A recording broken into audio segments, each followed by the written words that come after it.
Hello, everybody, and welcome in. If you haven't seen a video before, whatever, I'm Kalen. Hello. And today I'm going to start reading Dawntide. I'm already up to speed with the current release, but there's a new update coming out tomorrow, which will be yesterday by the time this is up. But I think I'm going to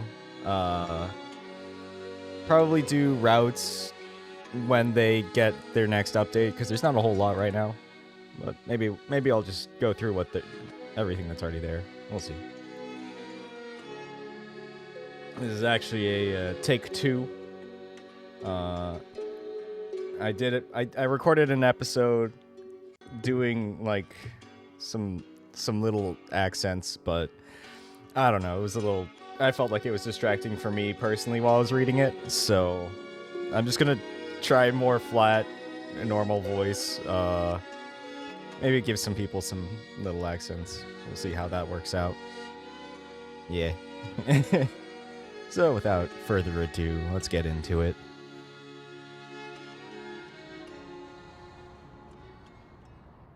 There's no going back to where we were, but I can still wander our clifftop paths. Down to Keel's Cove where we first met, where you held me still, close to your chest. A memory wrapped warm in winter white linen. When your fingers slipped between mine, they filled spaces I never knew were there. Through all these years, you stay moored in my mind. A beacon through sea fog, far from land. I know these paths always lead here, but I hope that one day they'll take me back to you. Back to your home. Back to the person I knew. You'll flow around me until all those spaces are filled. Until then, Griff.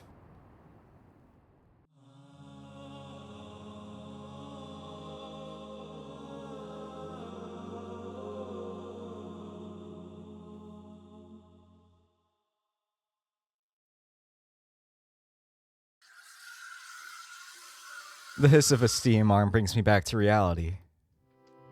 Oat milk bubbles and swirls in the metal jug. Another day, another latte. My customer, an early afternoon regular, taps at her phone on the other side of the counter. She comes here on work days, sometimes between 1 and half 2. Takes her coffee to go.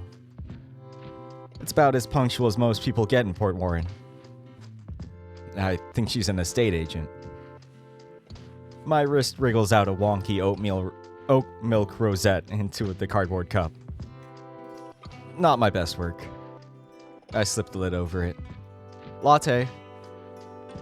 The regular takes the cup in hand.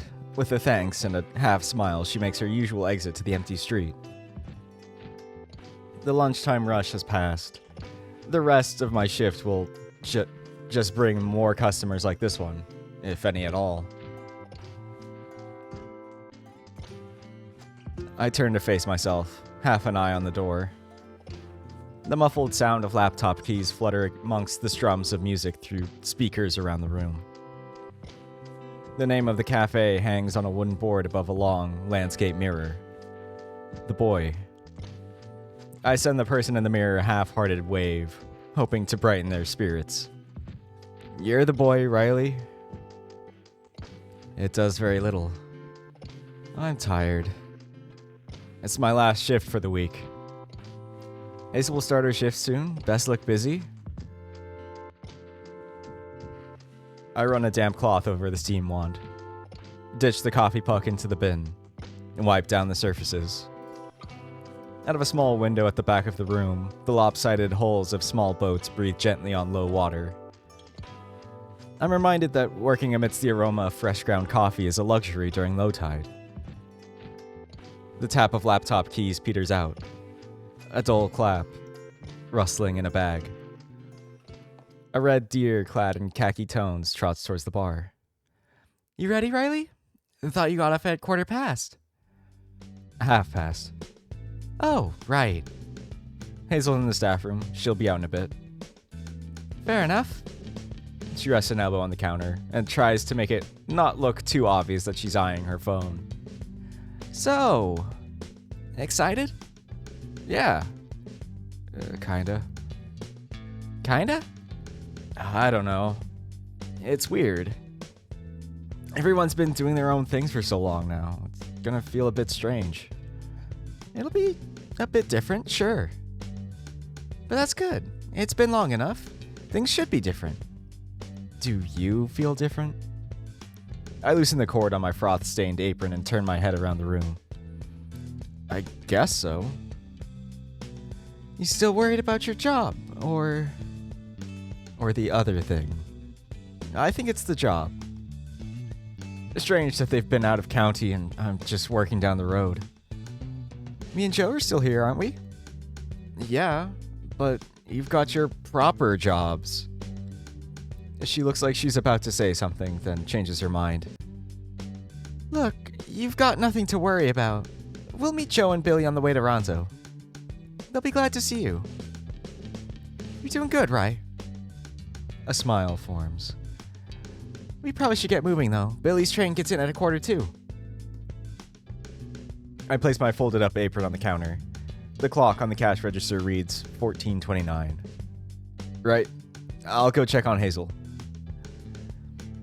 Apron in hand, I pace between the tables towards the back room. I catch another glimpse of the boats in the shallow water before opening the door to a room where the air is thick with dishwasher steam. Hazel, you're up. It's a steep walk up to the station. We pass by the old memorial, the church, and Baker Favreau's. After placing her bag inside the doorway to our flat, Sal closes and locks the door. She walks back to the street, phone in hand. Still nothing from Billy. Her voice is breathy as we trudge further up the incline. By the way, what time did you come in last night? I didn't hear you. Yeah, just sleeping badly. Went for a walk. Bad dreams? No, just hard to sleep. You been doing your night walks again? Yeah. A few cars pass us by on the thin streets, their engines cutting through the shushing sway of new leaves and the gulls wheeling above. Is there a problem? No, I was just wondering. She pants as the hill grinds us down. Today should get you worn out. Once at the top, it's a comparatively easy walk downhill and we're able to catch our breaths. Approaching the station, a few cars and cabs are lined up in the taxi rank. Beyond them, another figure comes into view. He paces on the spot, a blue lighter cupped in two hands. He holds it close to his slate beak. The cold wind snaps the flame left and right until his cigarette lights. Heaving a relieved drag, his head tips back and wisps of gray smoke chase away in the breeze. That's when he sees us, a furrowed face unfolding into a smile. What's on? Good to see you, Joe. Good to see you too. Been a while. His voice is glazed with a light West Country veneer. He's calm, but tones of excitement break through as he talks. Sorry we're late. Not a problem. So is the train. Stepping closer, the smell of cigarettes grows potent. Hope you've been good. You still trying to quit? Yeah. It's going great, as you can see. Heard anything from Billy? Nope. Thought the master of ceremonies had him wrangled. Keeping his eyes on me, he tips his head sideways to Sal. Sal wanders over to the fence. She peers across towards the monitor hanging from the platform ceiling. Says it's due. Joe takes a puff of his cigarette. Can't trust the schedule, Sal. You know that. You got this afternoon off then? Yeah. A bit hard with the Lantern Festival coming up, but I got tomorrow off so we can go hang out on the Lash tonight. What are you showing at the museum this year? Boats? Joe's smirk sizzles with the burning tobacco. Who told you? Are they not just using the same stuff as last year? Take the old pictures out from the back room and sling them up, right? Nah, it's a big one this year. Anniversary of the Run Gwyn. Bringing out all the stuff from the back room. photos, docs, washed up bits. Mr. Penblythe even got one of the old lifeboats reconstructed. Sounds like a lot of work. Yeah, mostly just filing papers for me. Some people visit annually, so it's gotta be good. He tweezes a couple of small, pale feathers from under his chin. Don't worry too much about it. If they're traveling in each year, they're probably happy enough to see the boat. They're like train spotters, aren't they? It's coming! Speaking of... We walk around to the station entrance. A small brick building fitted with sliding glass doors for a brush of modernity. Sal is fiddling with her phone again. The train slides to a halt at the platform. The number of carriages exceed its length. Above the barriers are glossy pictures of beaches and meadows, advertisements for the sites around the county. Most alighting here stay on the platform, likely waiting for another train to whisk them away to somewhere scenic. Some passengers start to file through the gates. We keep our eyes peeled for a lapine figure. A good number of people pass us by, but there's no sign of him. Maybe he's in first. It's right at the back. I guess. Fuck's sake. We both turn to see Sal glaring down at her phone. He missed the train. What? And he didn't message before. That's what I said. Sal scans the screen, spitting out a sharp sigh of exasperation. She reads aloud. Was out of bat. Had to charge it when I got on the next one. Unbelievable. Next one's not for 45 minutes. I'm not sticking around for that. Me either. I'm telling him to meet us at the pub. This seems to perk Joe's plumage. Get in! A chill wind nips at the back of my neck. Can't argue with that. It'll be warmer. Or, since Billy's late, we should meet Ronzo properly at the docks. Sal takes a moment, pressing her fingers to her forehead. Sure, that works. Sounds good to me. Let's head down. We head east towards the dock, cutting around the back of the town, following the path of the railway. Midway down, the chug of a freight train grows louder until it passes us, up on the old stone viaduct. Pillars of light scan over Sal and Joe, cast from the gaps in the container carriages. Looks like everything's running late today. I was on time. You weren't. Joe says this with pride. It is a turn up for the books. Sal turns her attention to the treetops ahead. The funnel of a cargo ship pokes above them.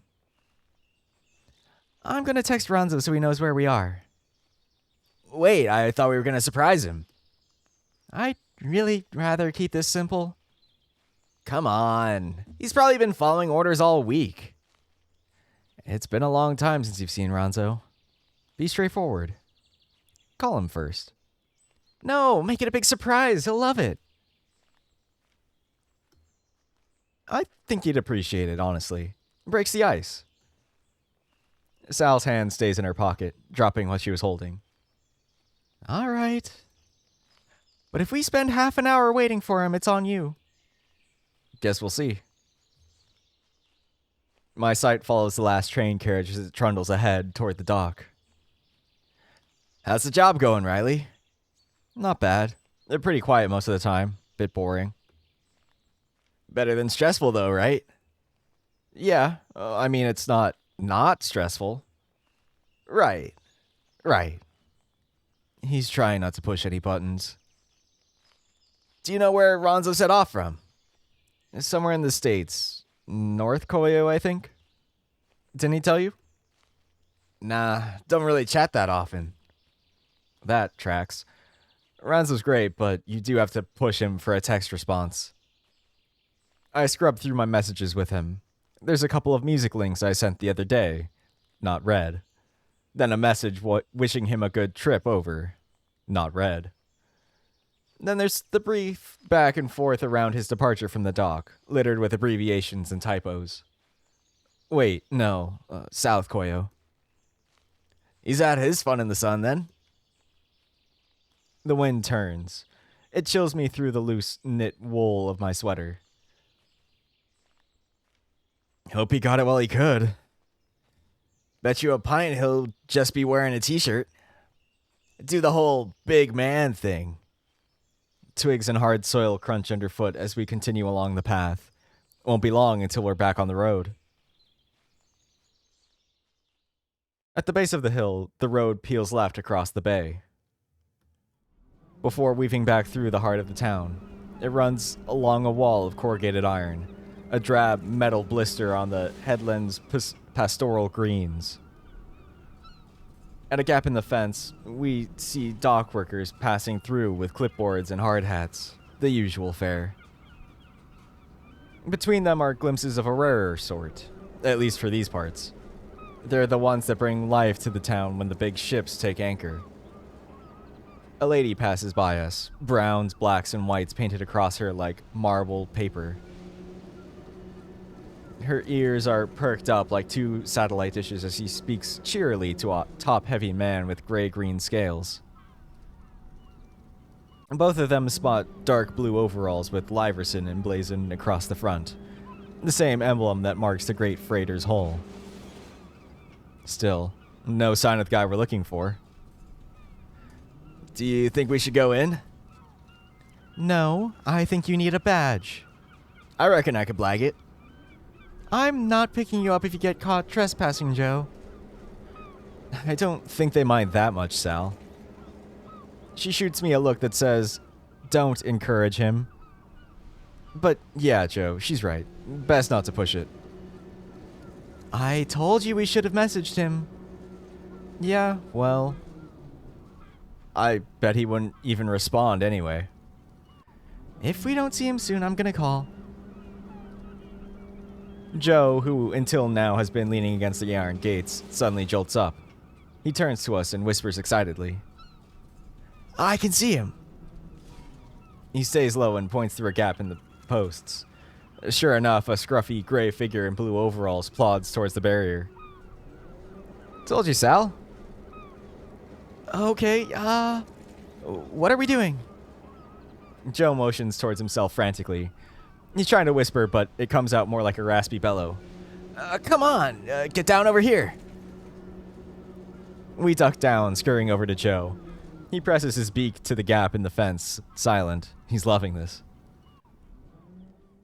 Suddenly, there's a flurry of feathers, jolting forward with us in tow, springing out and shouting, almost in unison. Happy welcome back, Ronzo. Ah! All of the wiry gray hairs of the salty sea dog raise up before his shocked expression spreads out into a broad smile. Ah! Nearly gave me a heart attack. It's good to see you. His blue eyes glimmer as his arms wrangle us together into one group hug. The grasp is firm. It smells of fresh laundry, dampened by salt. It's undercut by the blossom of singed tobacco as Joe's pressed closer to me. After a good few seconds, Ranzo's heavy arms let us go and return to his hips. As I catch my breath, Ranzo's eyes rest on me. So, this is your idea, rye bread? No, Joe's actually. Should have guessed. Well, I figured you'd like a proper welcome after all this time. I did. Thanks, mate. His voice is washed through and through with a southwestern dialect. And all the time he's been gone, he's unmistakable as a Port Warren local. His eyes trace around us. His breath pushes heavily against the scruff of his muscle, still perked up from the shock. Hard to think I'm actually back here with all of you. Wait, where's Billy? He missed his train. I've told him to meet us at the Chariot. Ah. Are we still going now, or are we gonna get a mosey first? Plenty of time to mosey tomorrow. Riley owes me a drink. We should probably get there before Billy does. Let's go. Do. What the... The walk to the chariot takes us along the narrow main street. To our left, buildings are cramped together, clambering up a steep hill. On the right, little roads break off down to the seafront, where wooden benches sit empty with flapping parasols bearing their venues' names. Pubs and bars are some of the only places able to hold their own in recent years, stubborn nails jutting out amongst the shops and cafes that come and go with the tide. Around half of the store fronts lay vacant, the remaining signage earmarked by boards reading "To Let," standing only to remind passers-by what used to be there. Their empty, dark rooms make their broad, street-side windows into ghostly mirrors. Ranzo, Sal, and Joe are walking ahead and chatting about something I can't make out. It's muffled, and I'm pacing slowly in that hazy reflection. Murky figures pass around us. The lens of the hollow room paints them in the air like smoke. They're locals and visitors alike, blended into a weaving rhythm. A brightness ripples somewhere between the gray, half-formed figures and the faded glass, an amorphous streak of light. Its presence grows, flickering through the gaps in an unseeable space between. It's not a stray beam of light. It's something else. Someone walking through the crowd with a white tail trailing after. They walk with purpose, towards me. I break eye contact with myself, turning to face the approaching figure. Standing before me, it's... Riley, you're looking kind of spacey. You alright? I look back to the shop front. The brightness is gone. Yeah, just got distracted. You sure? She speaks quieter, just to me. I know you're a bit anxious. You've got nothing to worry about, okay? I'm fine, really. Further up the road behind her, Joe butts in. Keep up, Riley. Sal walks back to the group. I spend a moment by the window. I peer back into it. Nobody there.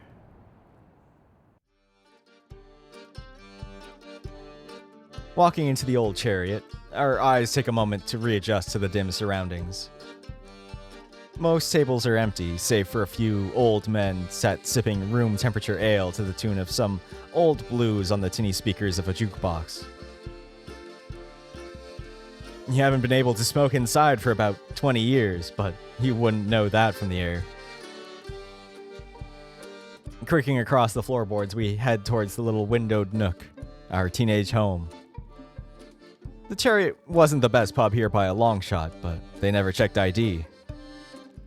Before we reach the nook, Ronzo stops by the bar. First round's on me. What do you guys want? Oh, no, Renz, you don't have to. It's cool. I got paid this morning. What do you want? Joe doesn't waste a second. Pint of Halyard. It's been a while since I've had that. I'll join you. We should do the brewery tour while you're down. Sal is a little more hesitant. Half pint, same as.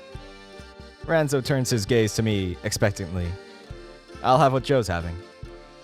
Job's a good one. Ranzo starts making jovial chatter with the bar lady. Half, Sal. Not very festive. It's 4 in the afternoon, Joe. Plus, I don't want to put Ronzo out of pocket. It's 1 round. I'll have a proper one when Billy gets here, all right? Just go easy.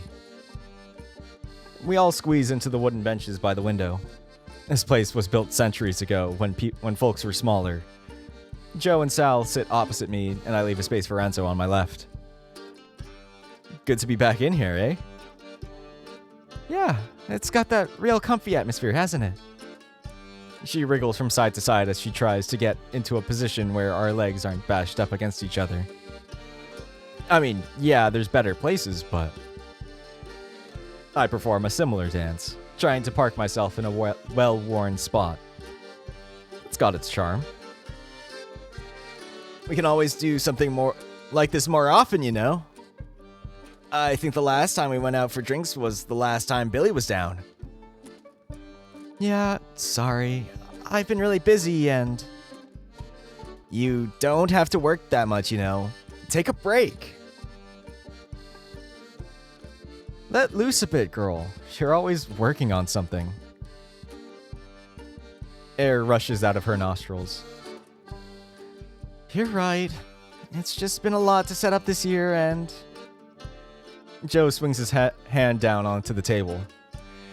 And you deserve some time off. Make this week a good one. Ranzo's heavy footsteps announce his return, sandwiching 4 glasses between 2 paws. Get these down, you then. He places 3.5 pints on the table. Cheers, everyone. We all reach across for our beers. As we draw them up, the edges clink and smiles bounce between us. The next half hour passes, bringing with it stories from Ranzo's time at sea. They detail times aboard the ships and the ports to around the Erie states. He's still that confident, positive spark of our group. Joe's fun, but Ranzo's tone is a bit more vibrant. He sings color into stories that I imagine were actually pretty drab and dreary. Like the week where the ship's laundry broke down and they had to hand scrub their clothes. Or the time the ship's cook got sick and the stand-in couldn't do the potatoes properly. Midway through another story, Ranzo's joyful pace is interrupted by an uneven gait crossing the floor. Alright, dickheads! The voice is broad, confident, and devoid of the local twang. Approaching the end of the table, a toned figure sways, one hand placing his streamlined bike against the wood wall, the other holding the strap of a large sports bag. His brow furrows, but a smile forms on his lips as he slings the duffel down. Billy! The one and only. Took you long enough. You just brought that thing straight in. Sal glances at the bike, then back at Billy. He shrugs. Thanks for the welcome, Sal. My lock's at the bottom of my bag. It's not busy in here anyway. Sure, it's fine. Good to see you. And Billy starts to reach for a stool from one of the empty tables. I'll take that, Billy. You can sit here. Ranzo stands up and gestures to the space he leaves beside me. And Billy waves a hand dismissively. It's fine. I got first class down. Joe sends me a told-you-so look my way. No, really. It's my round anyway. What do you want? Sal interjects, edging out of her seat. No, it's not. It's my round. Sal pulls herself out from the nook and pushes Billy's bag into it with her foot. What do you want, Billy? Water's fine. Water! You gone soft. Billy nods to the bike. Training in it. Right. Everyone else? Billy might have the right idea. It is pretty early. Nah, go on. Get another pint. Another pint. Cheers. Handsome. Same here. Ranzo nods, raising the last of his one. Alright, 3 pints, 1 water. Sal heads to the bar. She bumps Billy's bike on the way. Not sure if it was intentional or not. Billy slides into Sal's empty spot next to Joe. Ranzo returns next to me. The old wooden bench creaks beneath us. How's the leg? Got rocket boosters in this one?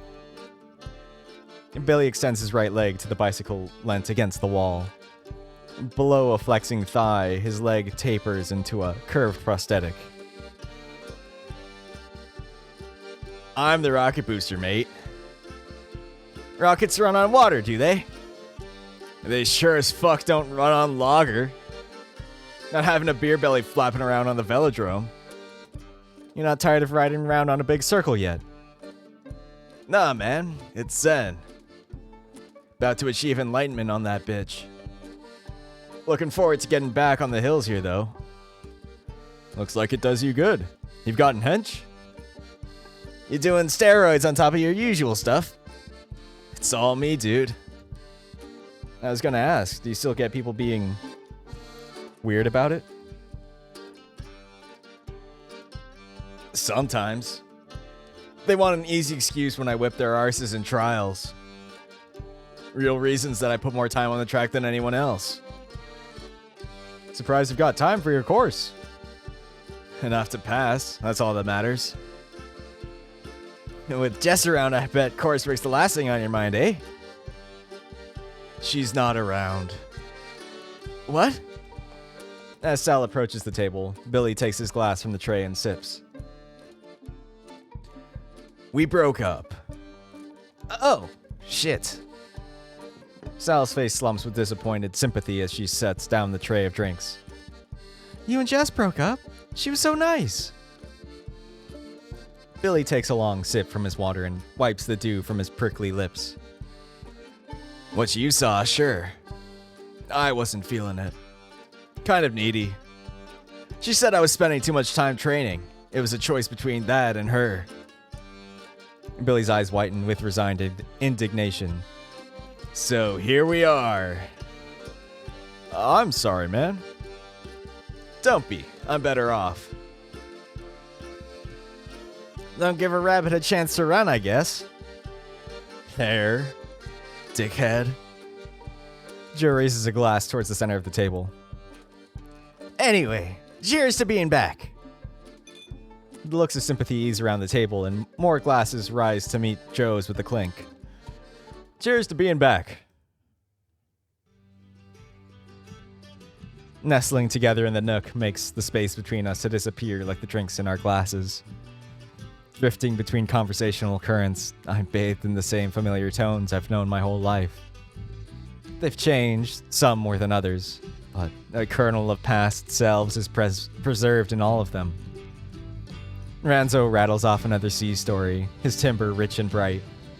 Joe swigs and leans in for all the details, his laughter still sparkling with high pitches. Billy and Sal share a back and forth over hobbies, each one of them wrestling the conversation back to their own side of the court whenever they can. When they start to talk about girls, they seem to find common ground. All of these are soothing balm that fills in the cracks of our last 4 years. It's reassuring, if a little uncanny. It's a comfortable return to something that had only existed in memory until now. We're holding together, even if it's just by this veneer finish. And I'll happily stay floating here, floating until all the hairs on my body are heavy with the memory of this moment. As the glasses dry, we shuffle out from the pub and into the street before the harbor.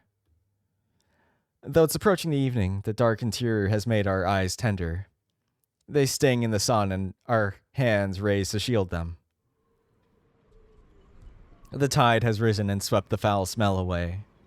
The town sits in a quiet daze. Docked boats jostle with a gentle, hollow rhythm. We got plans for dinner. I thought we could go down to Shinbone after this. They do food. Shinbone's a dive. Shinbone's great.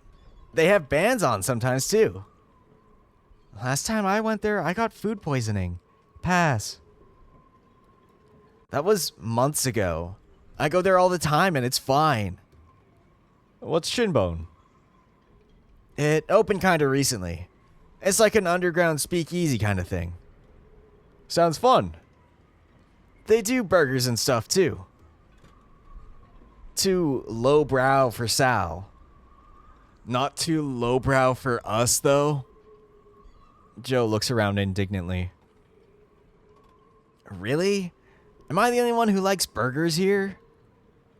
What sort of burgers? Just cod or...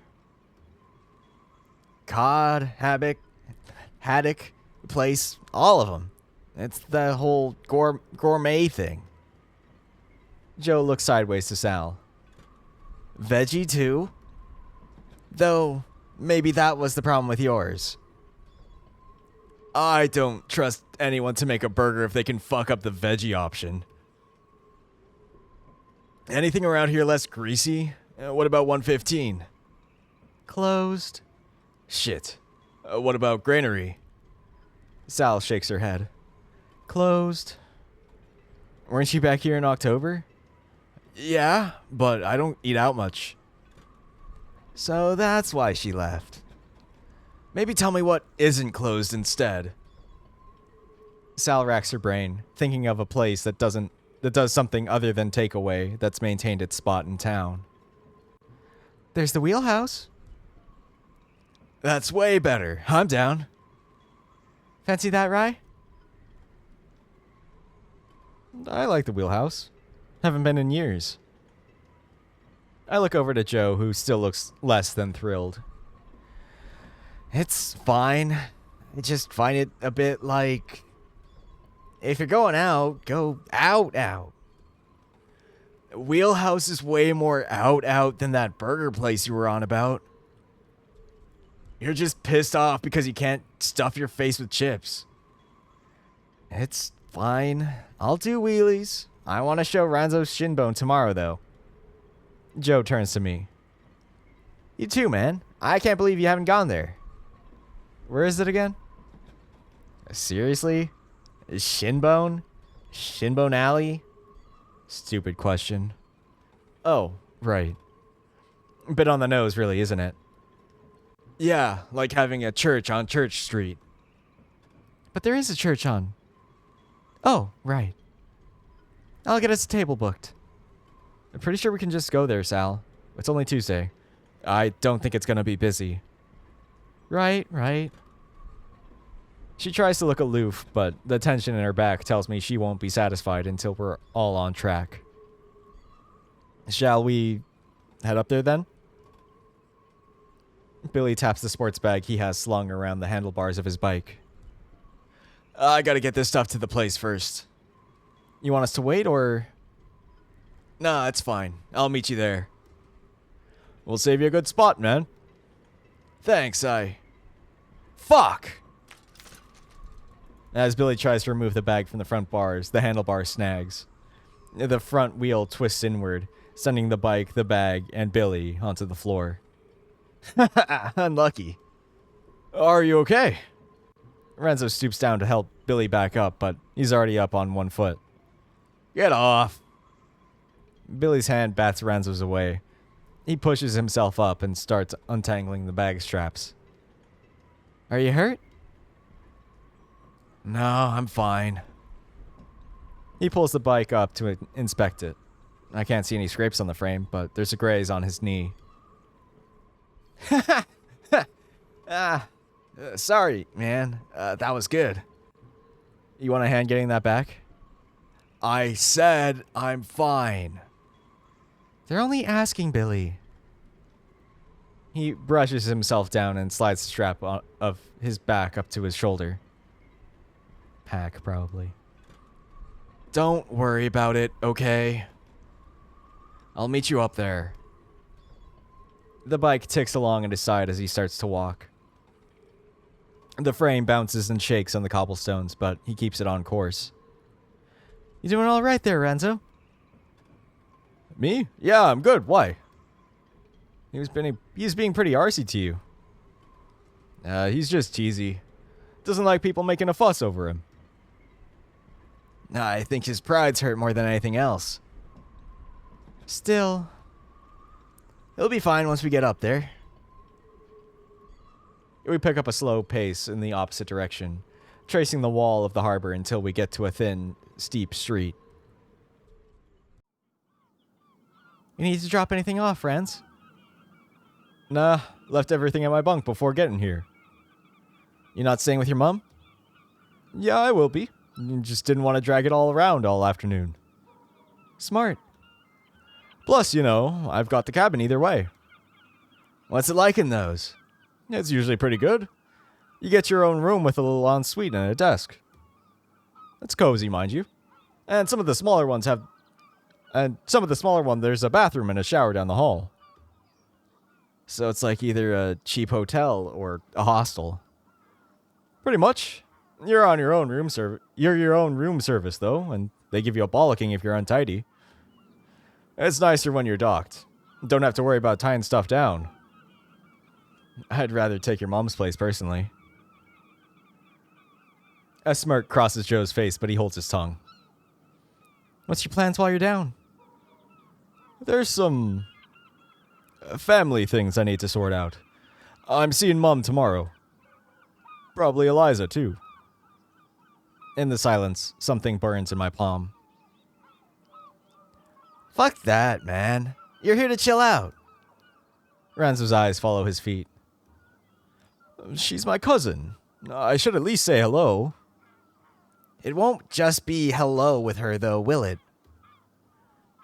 You'll probably run into her either way. Just keep it light. The steepness of the climb acts as good camouflage for my stiff shoulders. Yeah, no use worrying about that yet, right? Right. I mean, think about what you'd say, but yeah. Ranzo nods silently with a faint smile. He leans forward as we continue upwards. The sun is tiptoeing towards the horizon, washing the houses behind us in amber. Cool air moves in hazy shadows. The sound of shallow waves is muddied by a growing rumble behind us. Ranzo pivots to face behind us. Car coming? I turn to follow his gaze. The car is small and boxy, painted a grayish beige.